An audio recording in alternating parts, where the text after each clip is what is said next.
Hi guys, welcome back to my YouTube channel. I'm Mini, and if this is the first time of coming across my channel here on YouTube, you're so much welcome. So from the title of this video, I'm sure you already know what the storyline is going to be like. Disclaimer: this video is like, this story time is not a fiction. It is not a story that was manufactured or a story that was produced. It is based on a real life story. This happened to me personally when I was in secondary school.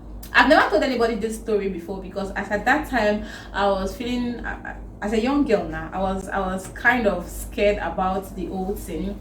But now there is no point. I mean, when I sit and I think about what happened that time, it amused me, and I get so amazed as to why and how that thing actually happened. So that is it. So without further ado, let's just get right into this video. So I'm supposed to be having like a chilled water to be chilling down my temperature, but that's fine. This whole thing started when I was in senior secondary school, SS2. In Nigeria, we have JS1 to JS3, which is like junior secondary school, and then we have SS1 to SS3, which is senior secondary school. So as at that time, I think I was 15 years old. No, I was 16 because I repeated class. So I was 16 years old. I was supposed to finish secondary school by 16, but because I repeated JS3, I stayed in school till 17. So as at SS2, I was 16 years old. So I attended a government school at Jeremy Ifelodo Senior High School, Apapa, Lagos. Among the schools that were in that area as at that time, my school was the second bad school. Like, my school has the second highest criminal activities going on. The first school as at that time was Awodiora, one school that was close by. It was the school that Jenny actually attended, while I attended the second baddest school in my town. So on this fateful day, it was a normal day like every other day. It was an inter-house sports period. We are preparing for inter-house sports, and you know how it is in government school. Whenever there is inter-house sports, there is no teaching. Teachers will not come to school. Even though they want to come to school, they will come to school from 12 o'clock and then they will go back by 2 o'clock. So the students were just left to do whatever they like. If you like, you study. If you like, you don't study. That period, those times, that 2 weeks of us preparing for our inter-house sports was considered to be a free period for we students, and that was our best period. That was our best section in school. So there was a boy, his name was Gideon. Gideon was my class captain, and the assistant, I just knew that this was going to happen. They just took the light, but guess what? This video has to go on. So Gideon was my class captain, while there was another girl that was the assistant class captain, and I was her friend, and I was also Gideon's friend. So we are just like mutual friends, the three of us, I, the girl, and Gideon. So in my school that time, because the school was very rowdy, everybody could come inside any class. Any other person from any other class can come inside any class they like. So in my class, there was a guy that came to school with his phone, and because of his carelessness and I don't know, because of his too much playing and something like that, his phone went missing. So because his phone was missing, trust now, in that class there were many people, so you don't even know whom to suspect.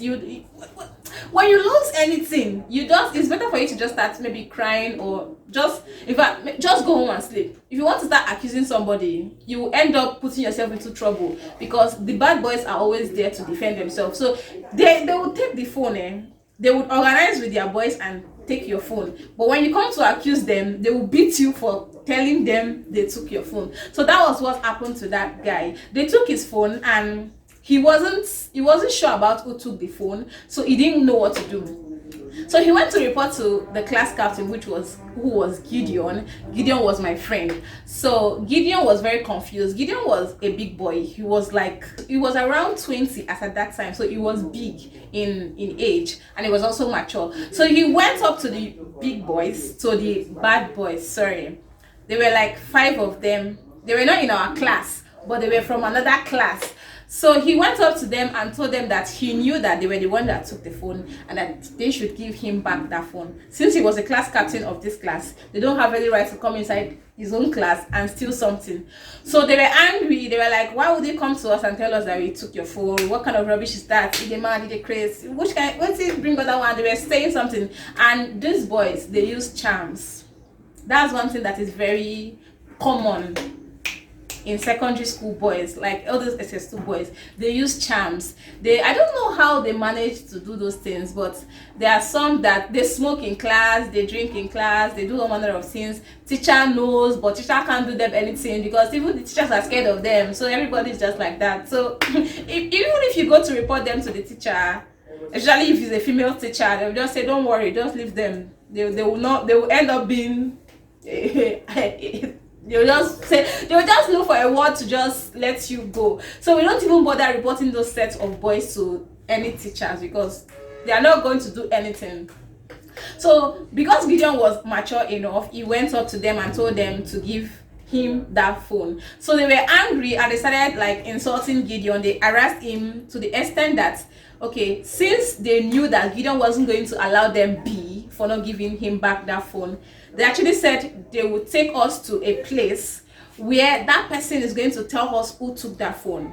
So when we heard that, we were like, okay, let's go, because this phone has to be provided. You guys took the phone, so you people will provide that phone. So we followed them. I was not actually going to follow them because that was not my problem. Like, that did not concern me. But Gideon was going to follow them to the place, and of course they said that the assistant class captain also had to follow them, and because the assistant class captain was my friend, she said I should follow them. And I mean, I didn't want to betray my friend, so I had to follow them. We went to the place. So the whole extent of us going to the place was for us to go and meet this person. They said that when we get to meet the person will tell us the particular person that took that phone. But when we arrived there, we arrived at a very, very wrong destination. We entered the place. The place was like a room, like a compound, sorry. It was like a compound. We knocked on the door. The compound was made of zinc. So we knocked on the door. They told us to come inside. We went inside. We saw another room. We knocked. They told us to come inside. We went inside. The boys were all with us. There were 5 of them. They were all with us. It was when we went inside that we started understanding what was actually going on. The place was full of red clothes and there were pots all over the ground, and then the place was just smoky. So everything was just, we were kind of dumbfounded. We were like, what is happening here? So Gideon too was speechless, but because we the 2 girls were relying on Gideon for, like, it was our spokesman, we're like, what is happening? Gideon had to talk to the guy that brought us, our schoolboy. Gideon now told him that, where is the man that is going to tell us who took the phone? So he went inside another room and called out someone. So the person he called out was actually tying a red chiffon or something, and he was wearing a crown that was made of palm leaf, all these palm fruits.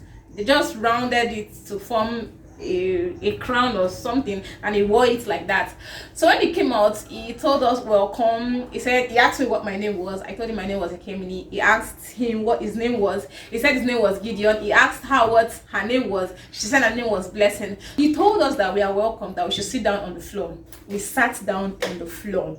So he told us what brought us. He told us that we are coming to look for a phone, right?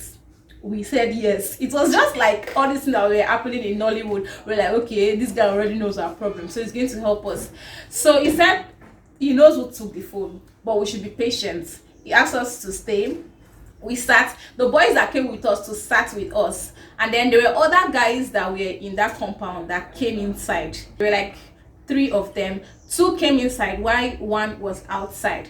So the guy that came out, like the man that those guys went to call out from the room, actually told us to wait while he went back inside. So when he went back inside and came out, he told us that phone wasn't stolen. He said that either me, Blessing, or Gideon had the phone, so we should bring out the phone. So at that point, we were actually very confused. We were like, what's happening here? We don't understand. We came so that you would tell us who took the phone among these 5 boys that came with us, not among us. Because me, I was like, I don't know anything about this thing. It's not even supposed to be my business. Blessing was also like, this is not my business. It is them that took the phone, so tell us who took the phone among them. So he repeated that one of the 3 of us actually took the phone, so we should say the truth. It was at that point that we started sweating and we were very, very confused. We didn't even know what to do. So he said we should off our clothes so that they can search us. So we are like, we don't understand off clothes, so you can search us, we don't understand what you're trying to say. So he was very, very plain, and he started shouting at us that we should off our clothes so he can search us and know who carried the phone. So Gideon was already pulling his clothes because he was a man now, so he was already removing his shirt and his trouser, while we were just we were putting on the shirt and his skirts. So we're just doing as if we're unbuttoning our shirts, but we are like, I don't understand, it's not us, it's not me, it don't be me, as we don't understand. So we managed to pull our shirts, but then we were still left with our skirts and our singlets. So they were telling us to pull your shirt now, so that those guys those guys that came with us, those our school guys, they were telling us pull your shirt, make this guy search on, and no will take the phone. I'm not even find the phone. So we are like, no, this is not going to happen, we'll not go pull our shirt, nothing, we not go pull them. So the man of the house, or I don't know, the man of the house now told those guys to pull our own clothes. Since we were not going to comply, they should pull it by fire by force. So they came and they started dragging it with us. So they were now, some were now holding this hand, some were now holding this hand. So we are screaming as girls that we had, that were seeking help. We were screaming. So the one that was outside heard our voice. Of course, he was part of them. So I don't know why he came inside, but he came inside. So in the process of him opening the door and coming inside, me and Blessing actually took off. Like, we managed to gather strength and we ran out of the room.